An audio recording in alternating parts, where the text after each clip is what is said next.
The Ashland Feed Store has been part of this Hanover County community since 1916. Daniel Adams is the fifth owner. He's worked there since he was in high school. After graduating from college and working for the Southern States Cooperative, he saw his dream come true when he purchased the independent feed store. Today, Adams takes pride in the relationships he has built with his customers and fellow employees, and that they're an important part of their community. A lot of people that, for instance, right here in the town of Ashland, they've moved in and they've discovered they can have backyard chickens. And it's funny. They'll come in the store and they'll ask every question that you can imagine about how to raise a chicken or how to fence in a chicken. And so it puts us in a really good position to be able to offer some advice or to give them some help, or sometimes it's just to say, oh my, you better try a different tactic or something like that. But I think it's a real opportunity to educate a person that maybe didn't grow up in a rural environment about farming, or things that are like farming anyway. Right, we got them here as little chicks. They were 3-4 days old. Yeah, so it was a chick day, or baby hatch day or something, and so we came and got some chickens. The old store has a metal roof, no insulation, and no air conditioning. Like in the old days, there is a wood stove to ease the chill of winter, but just some large fans for the summer. There's definitely a lot of historic charm here. And I'll tell you a little story. There's a desk in the store, and most of the furniture has stayed here throughout the years. It's been just part of the store, and it gets handed down.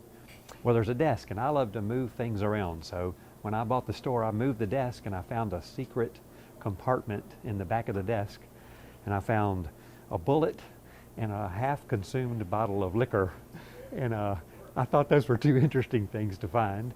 And I did find an old negative, and it's a picture of the feed store back in the 50s, which I was kind of surprised to see. So we had that framed and developed, and so that's part of our history here too.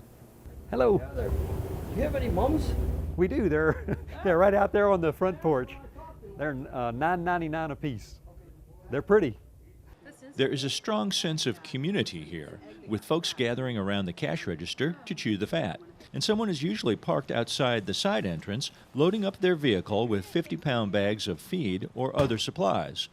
Adams feels his store helps bring together the farm community and the growing suburban community. Well, the farmer has taught us who sell the products how to correctly fix a fence. And then we can kind of turn right around and share that information with a person that maybe doesn't have that skill or knowledge yet. So in a lot of ways, that's where I see both groups working together. The farmer started it all, and they've got the common knowledge about how it all works.